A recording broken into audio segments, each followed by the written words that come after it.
मैं कोई कानून का जानकार नहीं, उसके बारे में मेरे पूर्व के वक्ताओं ने विस्तार से बताया। मैं किन परिस्थितियों में ये निर्णय करना पड़ा और इसकी पृष्ठभूमि क्या रही है, मुझे लगता है कि इसी पर मैं अपने को केंद्रित करूंगा।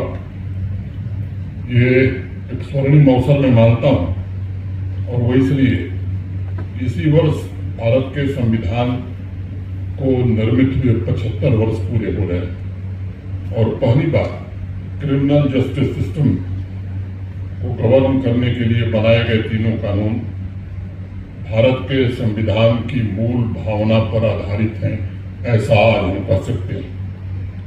इन तीनों कानूनों को सभी स्टेक होल्डर्स के साथ पिछले 4 वर्षों तक चले व्यापक विचार विमर्श के पश्चात अंतिम रूप दिया गया। अगर मैं इसके निर्माण की यात्रा के विषय में थोड़ी चर्चा करूं, तो सन 2019 में भारत के आदरणीय प्रधानमंत्री जी ने अंग्रेजों के समय में बने सभी कानूनों पर समीक्षा का एक निर्देश दिया था। उसके पश्चात अगस्त 2019 में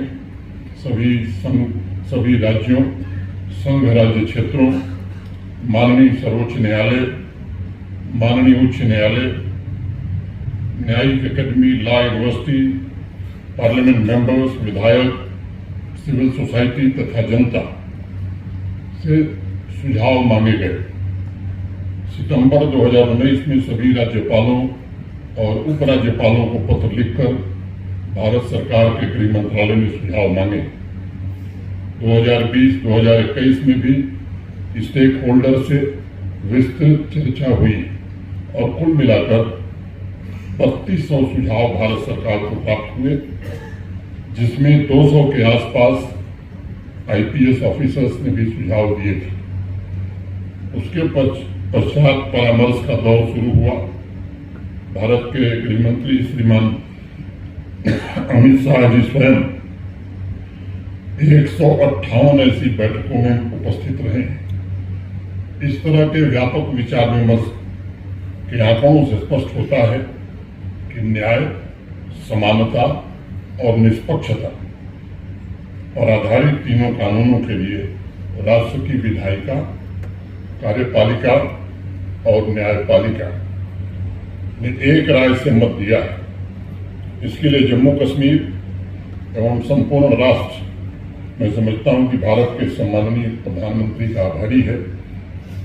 2022 में लाल किले की प्राचीर से स्वतंत्रता दिवस के उपलक्ष्य में माननीय प्रधानमंत्री जी ने पूरे देश का आह्वान करते हुए कहा था कि हम सभी को गुलामी की मानसिकता और गुलामी के सारे चिन्ह इस देश से जल्द मिटाने होंगे, ताकि नए आत्मविश्वास के साथ महान भारत की रचना का मार्ग प्रशस्त हो सके।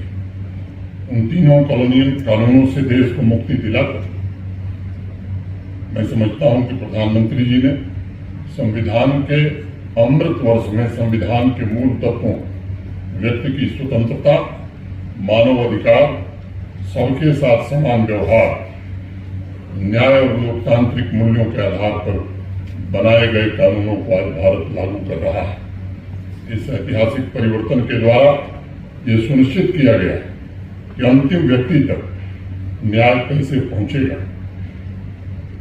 हमारी संस्कृति में कहा गया है, न्याय मूलम सुराज्यम स्यात्, अर्थात न्याय, सुशासन या सुराज का मूल तत्व होता है। भारत के प्राचीन न्यायविदों महर्षि वेदव्यास, याज्ञवल्क्य, कात्यायन, बृहस्पति तथा चाणक्य ने न्यायिक प्रणाली और विधिक प्रक्रिया विस्तार से हमारे ग्रंथों में वर्णन किया है। न्यायिक प्रणाली पर प्राचीन विद्वानों के दर्शन का जो निचोड़ है, और वो है न्याय और नागरिकों के अधिकारों की रक्षा।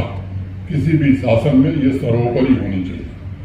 न्याय सर्वोपरि है और उसके मूल्यों की रक्षा और उसके चारों प्रकार सामाजिक, आर्थिक, राजनीतिक एवं कानूनी का संरक्षण, यही सुराज का परम लक्ष्य होना चाहिए। गुड गवर्नेंस का यही गोल होना चाहिए। न्याय से ही दंड की उत्पत्ति होती है ताकि लोगों के अधिकारों की रक्षा हो तथा दंड के द्वारा भविष्य के अन्याय को रोका जा सके। हमारे अथर्ववेद में कहा गया है, स्वास्थ्य ममात्मन जनपद दुर्गा कोष दंड मित्राणि प्रकृत्या। उसी प्रकार सर्वोच्च न्यायालय के लोगों में जो अशोक चक्र बना हुआ है, जिसके नीचे महाभारत का एक श्लोक लिखा है, यतो धर्म ततो जय, यानी जहां धर्म है वहीं विजय है। जस्टिस शांति स्वरूप धवन ने न्याय दर्शन और न्याय शास्त्र के प्राचीन ग्रंथों के अध्ययन के उपरांत लिखा था कि किसी भी राष्ट्र की तुलना में प्राचीन भारत में न्यायपालिका की क्षमता, ज्ञान, निष्ठा, निष्पक्षता और स्वतंत्रता के मानक उच्चतम रहे हैं और उन्हें आज तक पार नहीं पाया जा सका है। इलाहाबाद हाईकोर्ट के 100 वर्ष पूरे होने के अवसर पर 1966 में एक स्मारिका का प्रकाशन हुआ था, जिसमें उन्होंने लिखा था कि भारत के विधि शास्त्र की उपेक्षा सही नहीं है। सर्वोच्च न्यायालय के पूर्व chief justice Shri N V Raman ji ने कानूनी प्रणाली के भारतीयकरण पर बल दिया। सुप्रीम कोर्ट के ही पूर्व जस्टिस श्री अब्दुल नजीर ने कहा था कि कॉलोनियल कानूनों को समाप्त करके भारत के महान कानूनी दिग्गजों की परंपराओं को जल्द से जल्द इस देश में अपनाने की आवश्यकता है।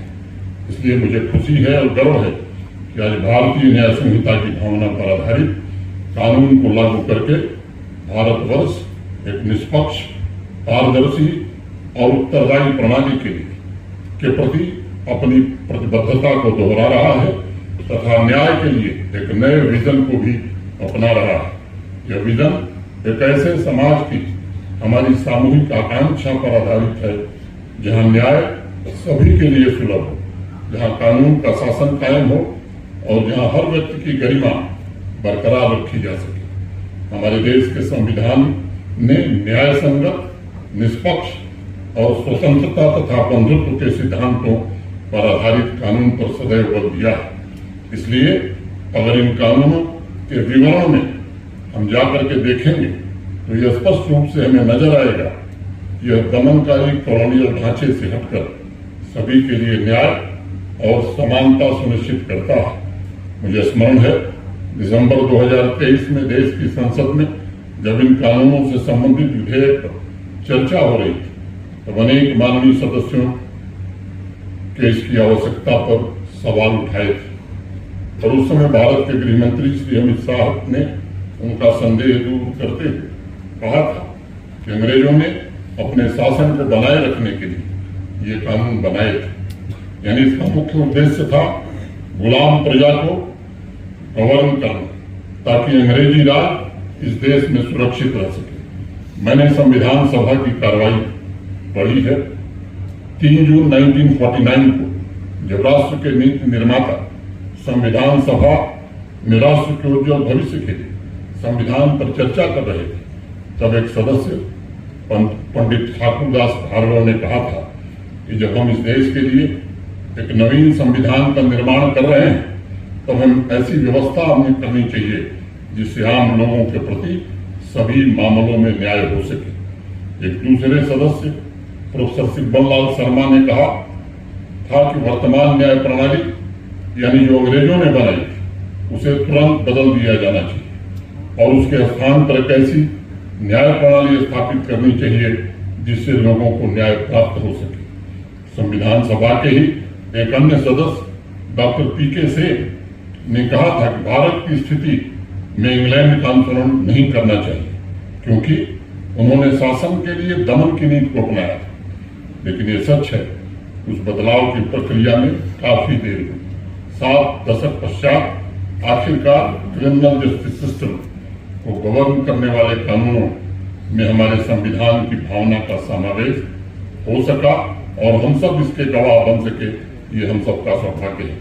भारतीय न्याय संहिता ने आज 1860 के आईपीसी को रिप्लेस किया है। इसका फोकस, जैसा स्वाइन साहब ने बताया, रेस्टोरेटिव जस्टिस और विक्टिम के अधिकारों पर केंद्रित है। यह कानून केवल दंड पर फोकस न करके पुनर्वास और समाज में पुनः एकीकरण पर ध्यान केंद्रित करता है। मैं ये बताना चाहूंगा कि इसका उद्देश्य अपराध के मूल कारणों को एड्रेस करना है और अपराधियों को सुधार करने और समाज में सकारात्मक योगदान देने का अवसर भी प्रदान करने का है। इसी प्रकार भारतीय नागरिक सुरक्षा संहिता ने क्रिमिनल प्रोसीजर कोड ऑफ 1973 को रिप्लेस किया है, जिससे त्वरित एवं निष्पक्ष ट्रायल सुनिश्चित किया जा सके। इस नए कानून के माध्यम से ऐसे मेजर्स इंट्रोड्यूस किए गए हैं ताकि जस्टिस डिलीवरी सिस्टम में देरी समाप्त हो सके। Justice is not only done but seen to be done on time. भारतीय नागरिक सुरक्षा संहिता पब्लिक सेफ्टी सुनिश्चित करते हुए अभियुक्तों के अधिकारों की सुरक्षा पर भी बल देता है। तीसरे और अत्यंत ही महत्वपूर्ण कानून भारतीय साक्ष्य अधिनियम ने इंडियन एविडेंस एक्ट ऑफ 1872 को रिप्लेस किया है तथा एविडेंस कलेक्शन और न्याय प्रक्रिया में उसके उपयोग को कैसे आधुनिक बनाया जाए। इस कानून के माध्यम से मॉडर्न टेक्नोलॉजी के उपयोग पर विशेष रूप से बल दिया गया है, जिससे एविडेंस की एक्यूरेसी और इंटीग्रिटी दोनों सुनिश्चित की जा सकेगी। न्यायिक प्रणाली की विश्वसनीयता को मजबूत बनाने के लिए इस कानून के द्वारा डिजिटल डॉक्यूमेंटेशन और फॉरेंसिक के महत्वपूर्ण टूल्स का ज्यादा से ज्यादा इस्तेमाल हो, इसकी व्यवस्था की गई। व्यक्तिगत स्वतंत्रता और मानवाधिकारों पर आधारित ये तीनों कानून अधिक मानवीय और न्यायपूर्ण व्यवस्था में आदर्श बदलाव को दर्शाते हैं। 50 वर्षों से चले आ रहे कानूनों में जिस प्रकार रिफॉर्म करके गुलामी के चिन्हों को मिटाया गया है और समाज के कमजोर वर्गों की रक्षा की व्यवस्था की गई है, वह मैं समझता हूं भारत के प्रधानमंत्री जी की सभी के लिए न्याय की प्रतिबद्धता का एक जीवंत प्रमाण है।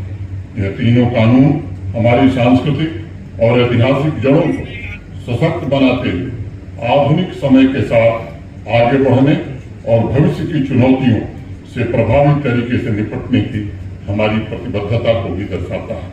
ये सच है कि अंग्रेजों ने जब कानून बनाया था वह दंड केंद्रित था, न कि वह न्याय केंद्रित था। ये तीनों कानून दंड केंद्रित न होकर न्याय केंद्रित हैं और विक्टिम के अधिकारों की सुरक्षा और मानवीय गरिमा को भी सुनिश्चित करते हैं। मैं का और महत्वपूर्ण तथ्य की ओर आप सबका ध्यान आकृष्ट करना चाहूंगा। आजादी के पश्चात पहली बार क्रिमिनल जस्टिस सिस्टम में आतंकवाद की व्याख्या करने का काम भारतीय न्याय संहिता कानून ने किया है, जिसका जिक्र विश्वाइन साहब ने किया। उसे ऐसे कृत्य के रूप में परिभाषित किया गया है जिसका उद्देश्य देश की एकता, अखंडता और सुरक्षा को खतरा पहुंचाना है, आम जनता को डराना या सार्वजनिक व्यवस्था को बिगाड़ना है। जिस कृत्य से स्थानीय स्तर पर शांति भंग हो सकती है उसे आतंकवाद माना गया है। मैं समझता हूं यह आतंकवाद के खिलाफ जीरो टॉलरेंस के संकल्प और मजबूती प्रदान करेगा और उसके समूल सफाई के अभियान को नई गति प्रदान करेगा। संगठित अपराध की भी व्याख्या मेरे पहले बताई गई है।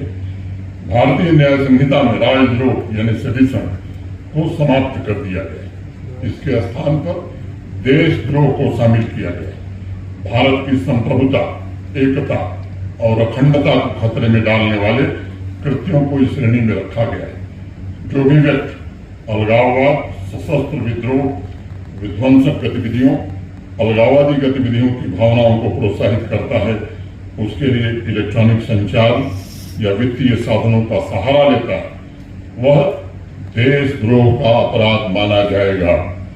मॉब लिंचिंग को भी नए कानून में जगह दी गई और उसमें न्यूनतम 5 साल की कैद से लेकर अधिकतम फांसी तक की सजा का प्राविधान किया गया है। मित्रों, इन नए कानून की सबसे बड़ी विशेषता यह है कि लोकतंत्र के 3 स्तंभ मिलकर आम आदमी की सुरक्षा करेंगे और उसे न्याय दिलाएंगे। माननीय गृह मंत्री अमित शाह जी का एक स्टेटमेंट एंड कोट, न्याय को मजबूत प्रशासन देने के लिए संविधान निर्माताओं ने न्यायपालिका, कार्यपालिका और विधायिका के बीच काम का बंटवारा किया है। पहली बार तीनों मिलकर दंड केंद्रित नहीं बल्कि न्याय केंद्रित क्रिमिनल जस्टिस सिस्टम साबित होंगे। ईज ऑफ जस्टिस को सरल, सुसंगत, पारदर्शी और जवाबदेही प्रोसीजर के माध्यम से साकार किया गया है। इन्फोर्समेंट के लिए निष्पक्ष, समयबद्ध, एविडेंस बेस्ड स्पीडी ट्रायल होगा। इससे कोर्ट तथा जेलों पर बोझ कम होगा तथा कन्विक्शन रेट भी निश्चित रूप से बढ़ेगा। हम सब जानते हैं, हमारी संस्कृति भी कहती है कि न्याय में विलंब का सीधा अर्थ है धर्म की पराजय। और हमारे शास्त्रों में कहा गया, कात्यायन स्मृति, इसका एक श्लोक है, न काल हरण कार्यम राजा साक्षी प्रभाषणे महान दोषो भवेत् कालो धर्म व्यावृत लक्षण। अर्थात गवाहों की जांच करने और मुकदमों का फैसला करने में विलंब नहीं होना चाहिए, क्योंकि न्याय में विलंब का परिणाम निश्चय ही धर्म की पराजय है। मैं गजट नोटिफिकेशन में उल्लिखित इन कानूनों के प्रावधानों को पढ़ रहा था। बड़े स्पष्ट तौर पर अकाउंटेबिलिटी भी तय की गई। पूरे देश में एक समान न्याय प्रणाली लागू की गई है तथा ट्रायल प्रक्रिया पूरी करके न्याय के लिए समय सीमा भी निर्धारित की गई है। मैं ज्यादा समय न लेते हुए, मैं जिन मित्रों ने जम्मू कश्मीर में इन तीनों कानूनों को लागू करने के लिए जो प्रोग्राम चलाए हैं, ट्रेनिंग का, अवेयरनेस का, उन सभी अपने सहयोगियों का आभार व्यक्त करता हूं। और मुझे लगता है कि ये जो अभियान आपने चलाया है, इसे आगे और भी तेज गति से चलाना पड़ेगा। समाज के प्रबुद्ध और विश्वविद्यालय से जुड़े हुए सभी लोगों से भी मैं अनुरोध करूंगा कि ये हम सबका सामूहिक दायित्व है। आप सभी के ज्ञान, कौशल और मानवीय संवेदना पर समाज के बहुत बड़े वर्ग, विशेष रूप से वंचितों, महिलाओं, बच्चों की आशाएं और आकांक्षाएं टिकी हुई हैं। मित्रों, इन नए कानूनों के लागू हो जाने से हम एक अधिक न्यायपूर्ण और निष्पक्ष समाज की दिशा में नई यात्रा शुरू कर सकते हैं, जिससे रूल ऑफ लॉ को कायम रखने और विजिबल जस्टिस सुनिश्चित करने में हमें सफलता मिलेगी। मुझे इस बात की भी प्रसन्नता है कि इन कानूनों को लागू करने की प्रक्रिया के दौरान जो माइलस्टोन रखे गए थे, उसे प्रभावी तरीके से अचीव करने में जम्मू कश्मीर पुलिस और जम्मू कश्मीर प्रशासन सफल रही है। अब सभी स्टेक होल्डर्स की सामूहिक जिम्मेदारी है कि लोगों की आस्था के अनुरूप निष्पक्ष, पारदर्शी और उचित न्याय प्रणाली के लिए स्वयं को हम समर्पित करें। इदम में ब्रह्मचर्य छत्रण, आपका ज्ञान और पुरुषार्थ दोनों ऐश्वर्य को प्राप्त करे, यही मेरी प्रभु से प्रार्थना है। बहुत बहुत धन्यवाद। जय हिंद, जय भारत।